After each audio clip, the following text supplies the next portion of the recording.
etc. This state is practical samadhi or absorption in the Supreme.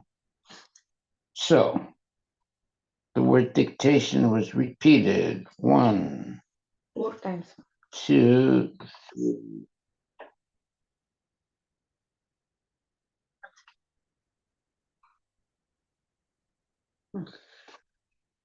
Yes, Maharaj. Yeah, so dictation was repeated 4 times. That means the statements of Krishna. And that's why it says, every living entity is intended to abide by the dictation of the Supreme Personality Godhead, who is seated in everyone's heart as Paramatma. Okay, so let's read the verse again. Jitat Chitatmana prasantasya paramatma samahitaha sitosna sugadukesu tata mana pramanayo. For one who has conquered the mind, the super soul is already reached, for he has attained tranquility. Yeah, peacefulness, no stress, very laid back, without any anxieties. He has attained tranquility. To such a man, happiness and distress, heat and cold, honor and dishonor are all the same. So those are dualities that confuse people in the world, but not the devotee who has conquered the mind. And the very important statement here is chitatmana. Chitta means to conquer. And conquer what? Atma, the mind. So one who has conquered the mind, chitatmana, one word means of one who has conquered the mind, prasantasya, who has attained tranquility by such control over the mind, Paramatma, the supersoul, samahita, approach completely. Sita, in cold, usna, heat, sukha, happiness, tukesu, and distress. Tata, also, mana, in honor, apramanaya, apamanaya, and dishonor. So, for one who has conquered the mind, the super soul is already reached, for he has attained tranquility. To such a man, happiness and distress, heat and cold, honor and dishonor are all the same. The very important verse. Mm-hmm. And why is it important? Because everyone is trying to have or attain tranquility. Tranquility means peace, not being stressed, not being intimidated, not being confused. Mm. So when you're tranquil, you're very peaceful. You have no worries. To such a man, happiness and distress, heat and cold, honor and dishonor are all the same. So when you've attained tranquility, you're not disturbed by the dualities of life. You're self-satisfied. So you may be rich, you may be poor, doesn't matter, as long as you're Krishna conscious. In fact, Prabhupada said, outright, he said, it's better to be poor. That way, not so poor that, you can't eat, but you rather, you don't have to be rich. Just,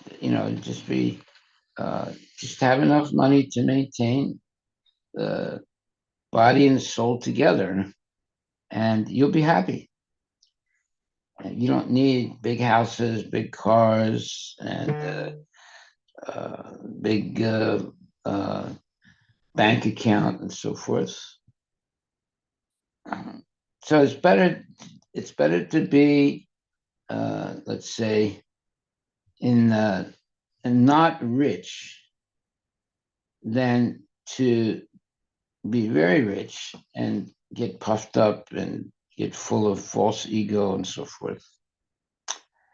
So, for one who has conquered the mind, the supersoul is already reached, for he has attained tranquility. Now, that's a profound statement.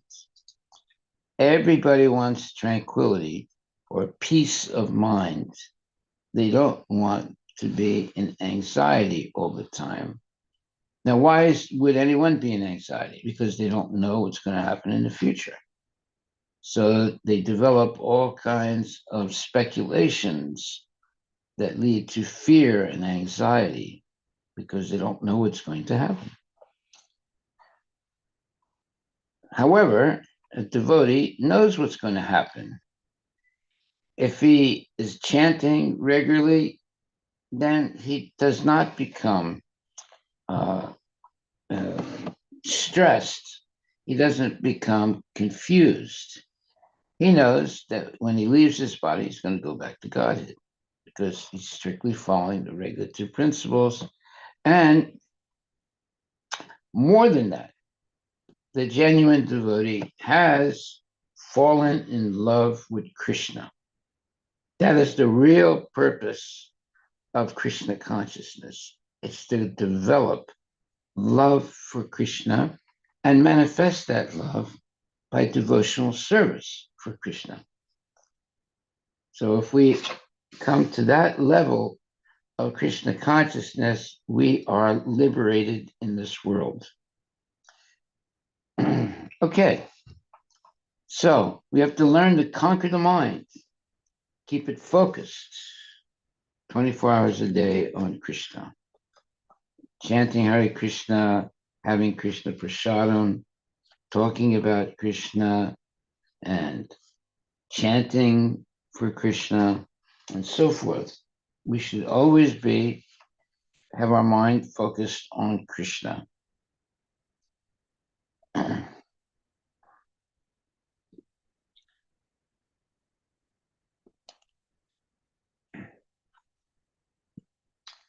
Okay, so another benefit of being Krishna consciousness is to be unaffected by the dualities of material existence. That's a big thing. So many people are affected by the dualities of the material existence, namely distress and happiness, cold and heat, riches and poverty, love and hate. All these dualities make Christian people crazy. So, but one can attain what's called practical samadhi. Prabhupada used the word practical, Maharaj. Yeah. What is practical samadhi? What is practical samadhi? It means samadhi that actually is achieved. Mm-hmm. You know, it's not theoretical samadhi, it's practical. Mm-hmm. You've achieved it. It's not will o' the wisp. Mm-hmm. It's practical samadhi. I like that term, practical samadhi.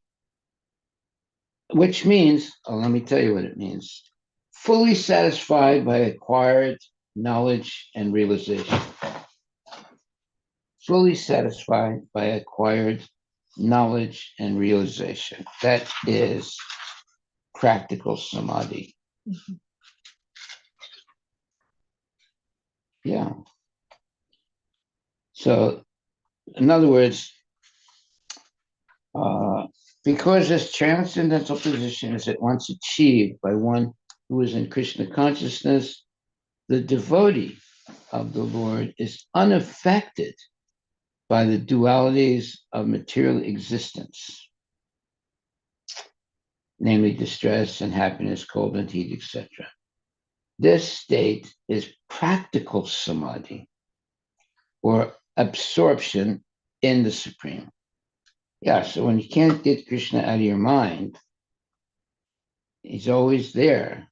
and you're always thinking about him and engaging in service and thinking about engaging in service and so forth, that's practical samadhi. Samadhi means you are always Krishna conscious. You're meditating on the Lord. Samadhi means you're always meditating on the Lord, and you're satisfied by acquired knowledge and realization of the Lord.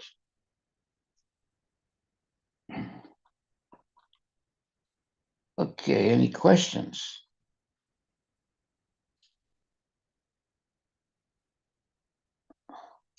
So this, So Maharaj, absorption in Krishna means when you can't take your mind off Krishna.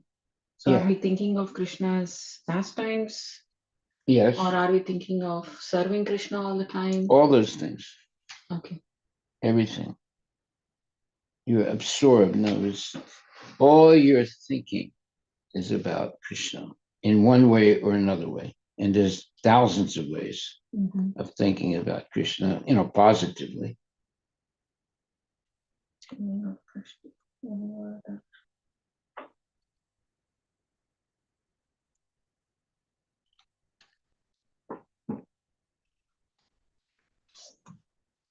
So here it says, when the mind is misled by the external illusory energy, one becomes entangled in material activities.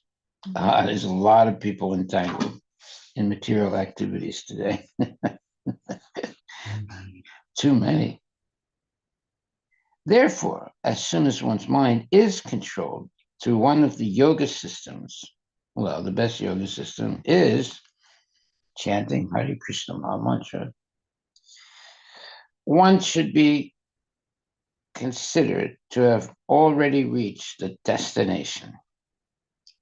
One has to abide by superior dictation. That means you have to take instructions from Guru.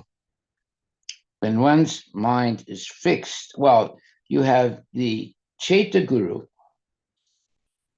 that's in your heart, and you have the initiating or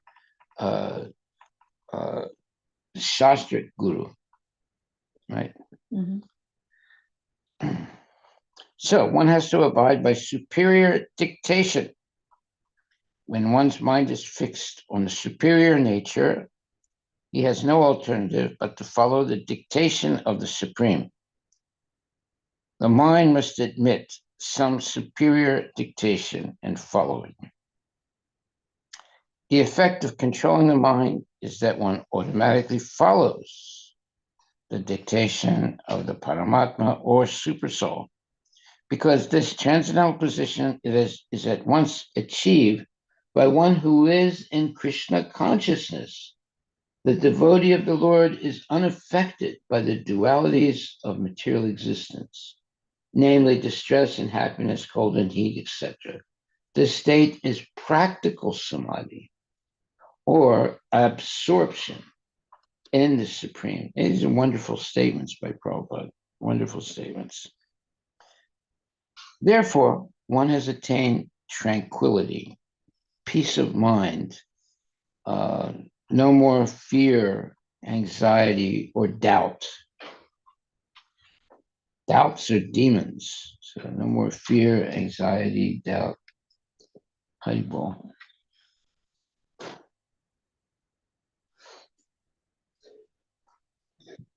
So for one who has conquered the mind, the super soul has already reached, for he has attained tranquility. So when you meet a person who is always talking about Krishna, always engaging in devotional service, always helping others to know about Krishna, and never complaining, never being doubtful, never, let's say, fearful. So such a person has attained tranquility. peacefulness of the mind. So such a man uh, is free from the dualities of life. Therefore, not worried about anything because he has complete faith in Krishna. So that should be, a good, let's say, a good desire to attain such tranquility. That's why it says, Chita Atmana, of one who has conquered his mind, Prasantasya, who has attained tranquility by such control over the mind. Parama Atma, the supersoul, Samahita, approach completely. Okay, so you see, even today now, and it's very sad, it's very, very sad. Even today, there are sons or daughters of devotees whose minds become disturbed and confused. And they're not able to focus on Krishna. They're not able to focus on anything. And it's very sad to see that.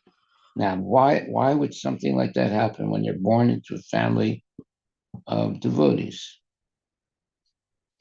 The only thing I could say about that is don't put your kids in public schools.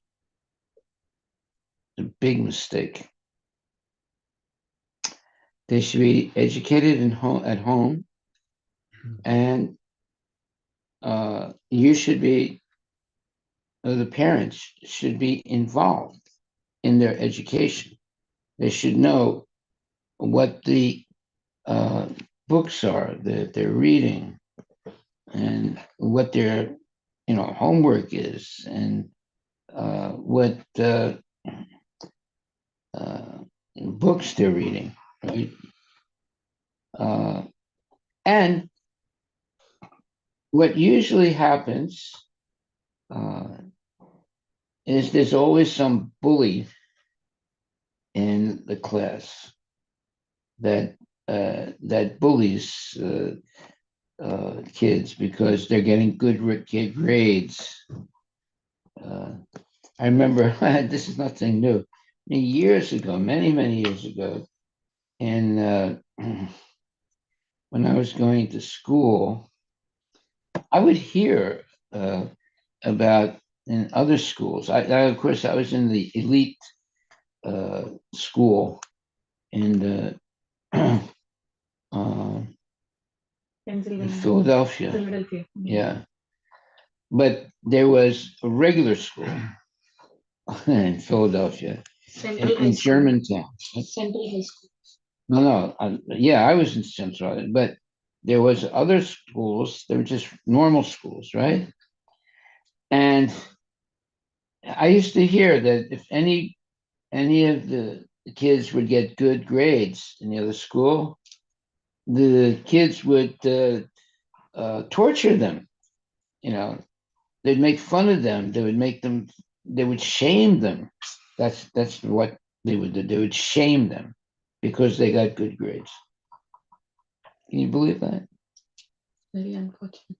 And very unfortunate. That's why I was so glad I didn't have to go. That school was in Philadelphia, and uh, I never went to that school.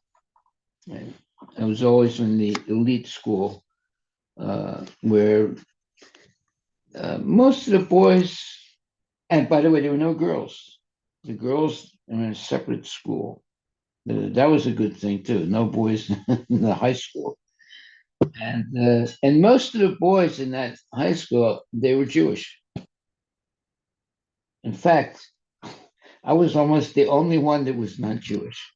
You know, uh, and uh, and you had to study. It was like going to college.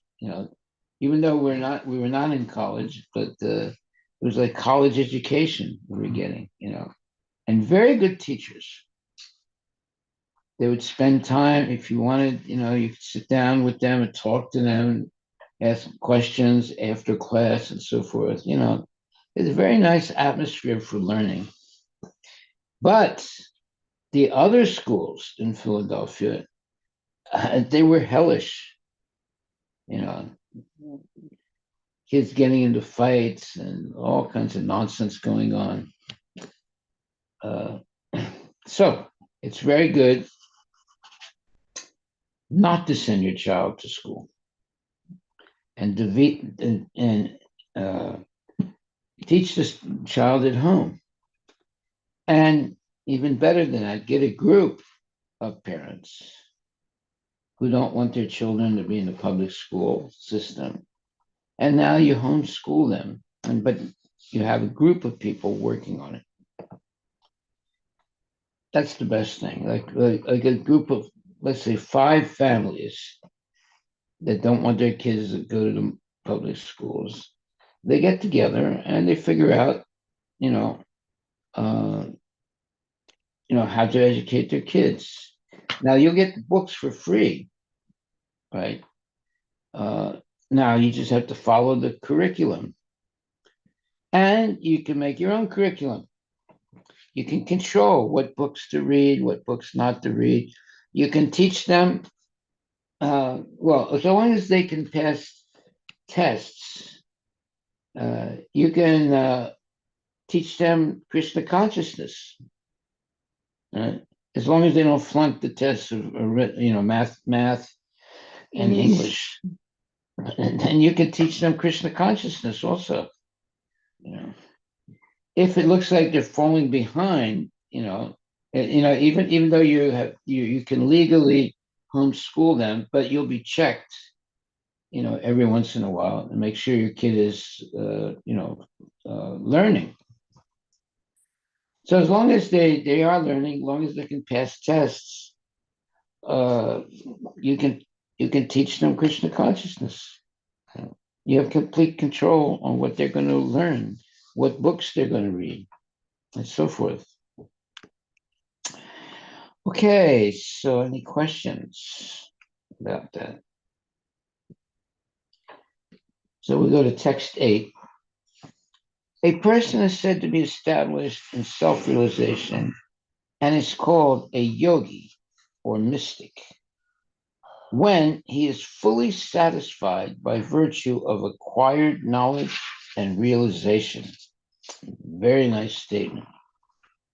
A person is said to be established in self-realization and is called a yogi or mystic when he is fully satisfied by virtue of acquired knowledge and realization.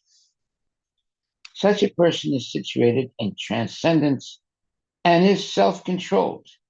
He sees everything, whether it be pebbles, stones, or gold, as the same. Purport by Srila Prabhupada. And this is very good purport. Book knowledge without realization of the supreme truth is useless. Here it is. Prabhupada is not mincing his words here. Book knowledge without realization of the supreme truth is useless. This is stated as follows. Atak Shri Krishna Nama Din Abhaved Gayam Indriya Sevan Mukhe Hijiva Do Swayam Eva Spurat Yada. No one can understand the transcendental nature of the name, form, quality, and pastimes of Sri Krishna through his materially contaminated senses. Well, how did they get contaminated? To ask that question. We understand they're material, but how did they become contaminated? That's because of bad association. Only when one becomes spiritually saturated, that means you're completely immersed in Krishna consciousness. There's not even a pin able to interfere with your devotional service. Wow. Only when one becomes spiritually saturated by transcendental service to the Lord are the transcendental name, form, quality, and pastimes of the Lord revealed to him. This is verse from Bhakti Rasamrita Sindhu.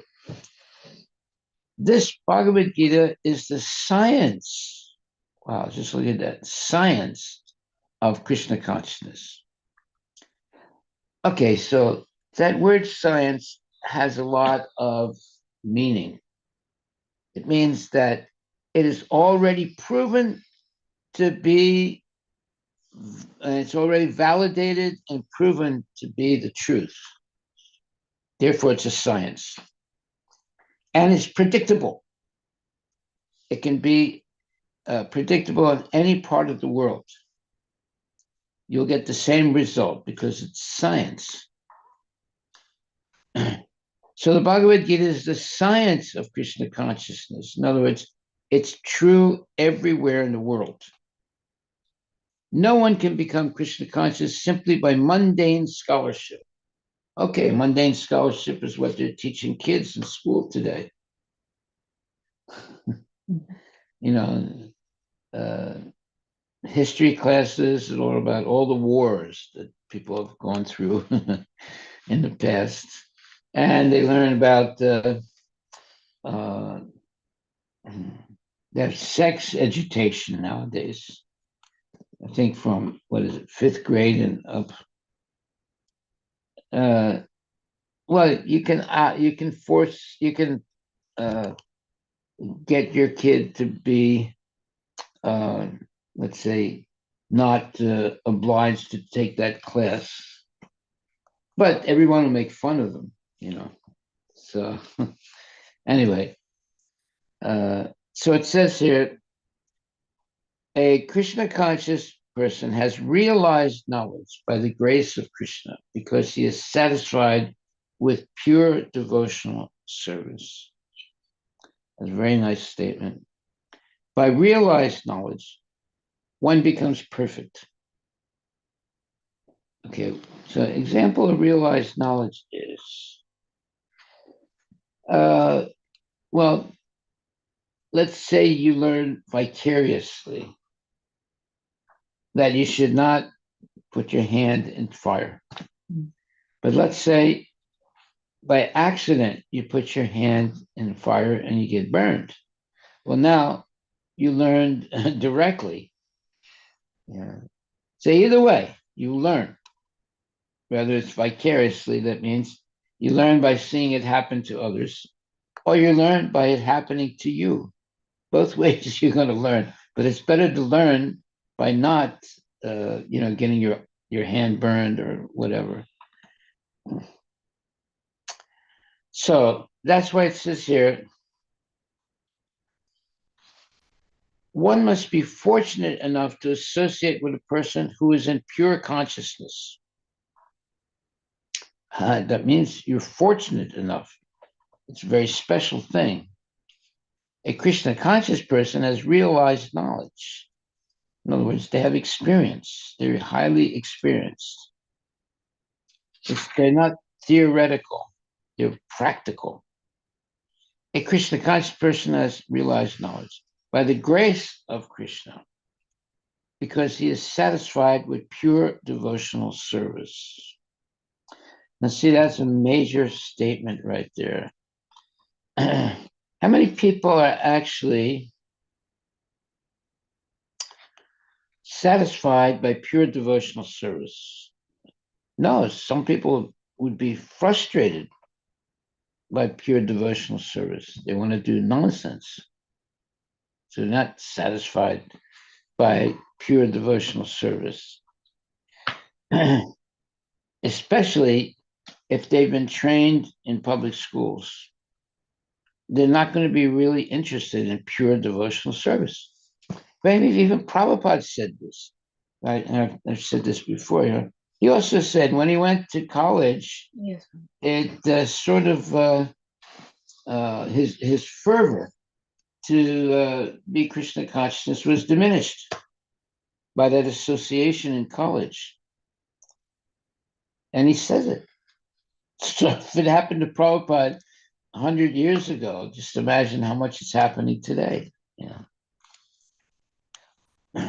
So a Krishna conscious person has realized knowledge by the grace of Krishna because he is satisfied with pure devotional service.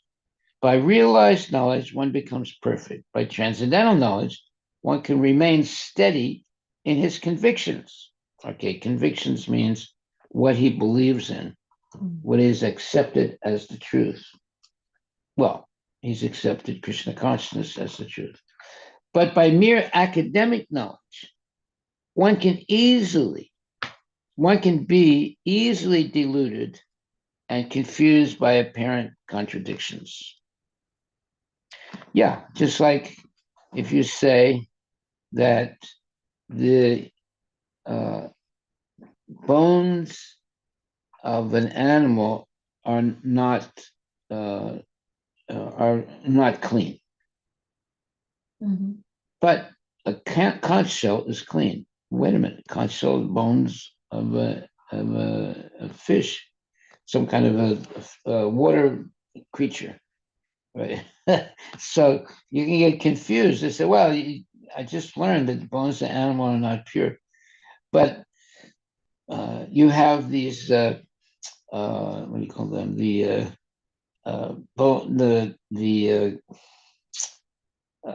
conch shell. Conch shell. A living entity was living in that conch shell. It's the bones of an animal, but that's considered to be pure. So there are many ways that you can get confused by, uh, you know, coming in contact like with conch shells or other things. So it's necessary to have the association of transcendentally, experienced devotees as teachers, not the nonsense teachers in the school, but transcendentally educated teachers. By transcendental knowledge, one can remain steady in his convictions. That means if you have transcendental knowledge, you're not going to go away from Krishna consciousness. You're going to be steady. And you have convictions. Your conviction means you're absolutely sure that what you're doing is the truth. But by mere academic knowledge, one can be easily deluded and confused by apparent contradictions.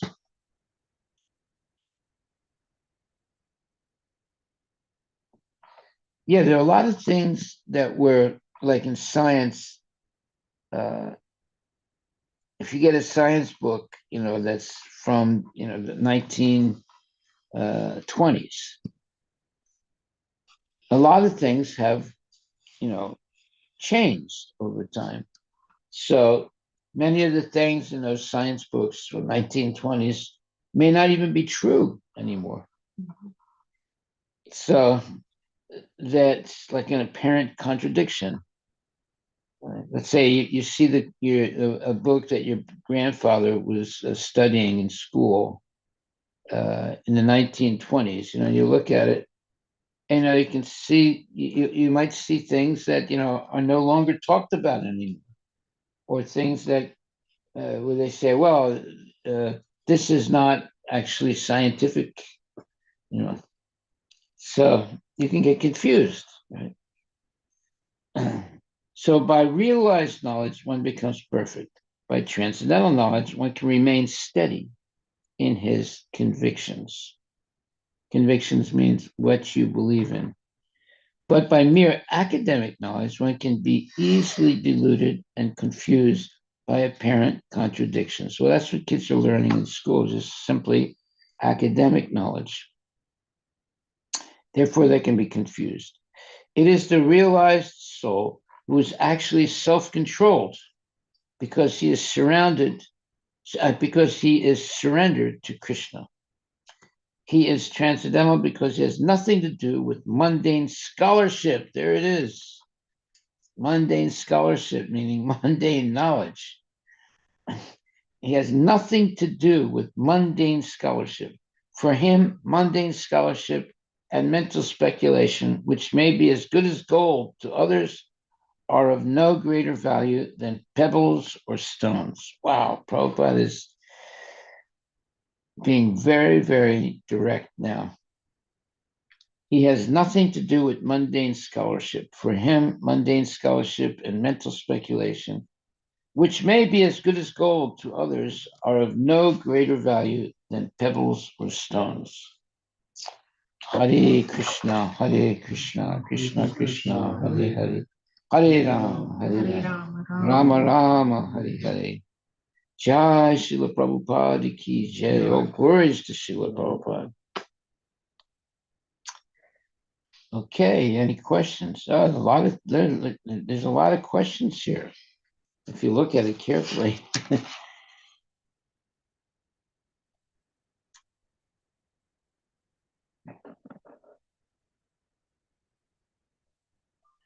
Okay, so this verse that's quoted in the purport is very important.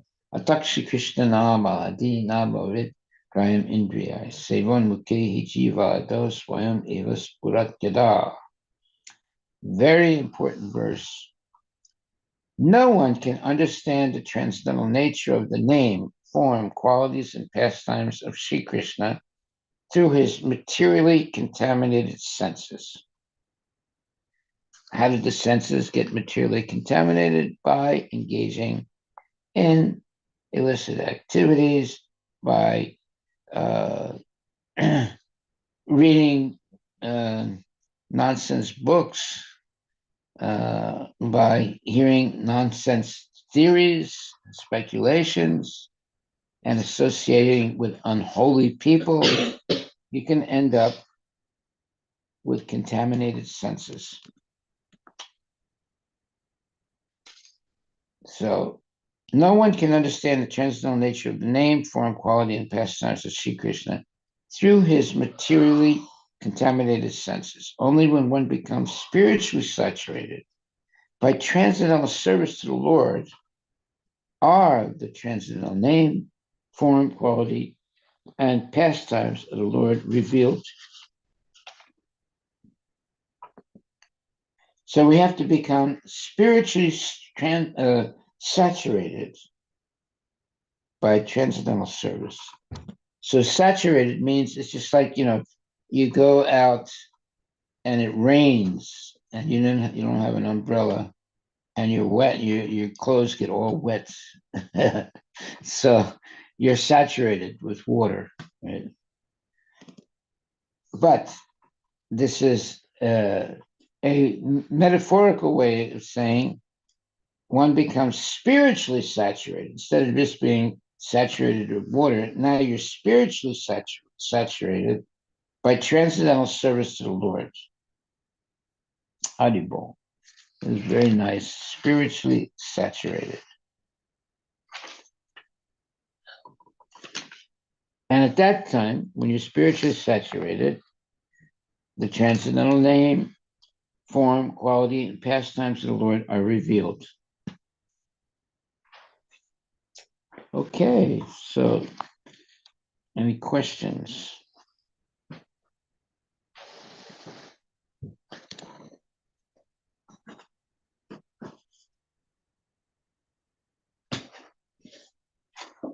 There's another major statement here. It says, it is the realized soul who is actually self-controlled.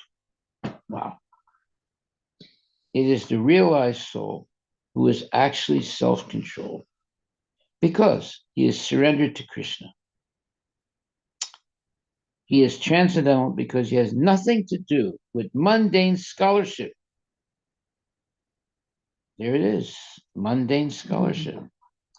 For him, mundane scholarship and mental speculation, which may be as good as gold to others, are of no greater value than pebbles or stones. There it is, mundane scholarship is useless. So don't send your kids to school.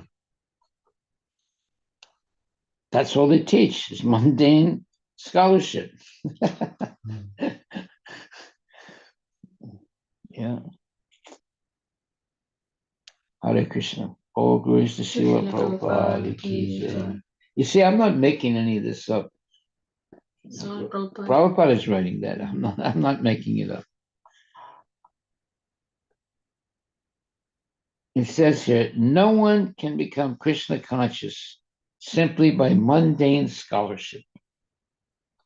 One must be fortunate enough to associate with a person who is in pure consciousness. A Krishna conscious person has realized knowledge by the grace of Krishna because he is satisfied with pure devotional service. These are all big statements. Big statements. By realized knowledge, one becomes perfect. But transcendental knowledge, one can remain steady in his convictions. But by mere academic knowledge, one can be easily deluded and confused by apparent contradictions. This is what the Mayavadis and the atheists do, especially the atheists. They find what's called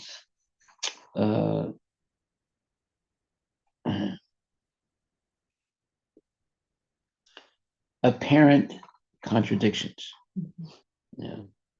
Just like, for example, it says that the stool of an animal is impure, but the dung of the cow is pure. So that's a blaring apparent contradiction right there. So therefore, someone can argue, all these karmis, they'll argue, what do you mean? I don't want to touch cow dung, I don't care if it says it in the book that it's pure, you say it's an apparent contradiction. Right? So one who has mere academic knowledge can be easily deluded and confused by apparent contradictions. That's going on all the time in schools all over the world. Just because they only have mere academic knowledge, no spiritual knowledge at all, they can easily be deluded and confused by apparent contradictions. So if you say, the cow dung is pure, they'll argue with you. How can it be pure? It doesn't smell good. It doesn't look good. It's the stool of an animal. Yeah, they have a lot of arguments, but no, it's pure. That's why, believe me, don't send your kids to public schools. They're going to get contaminated. All right. Well, we'll stop there unless there's a question. Any question from the outside world? Hare Krishna, dear devotees, any questions?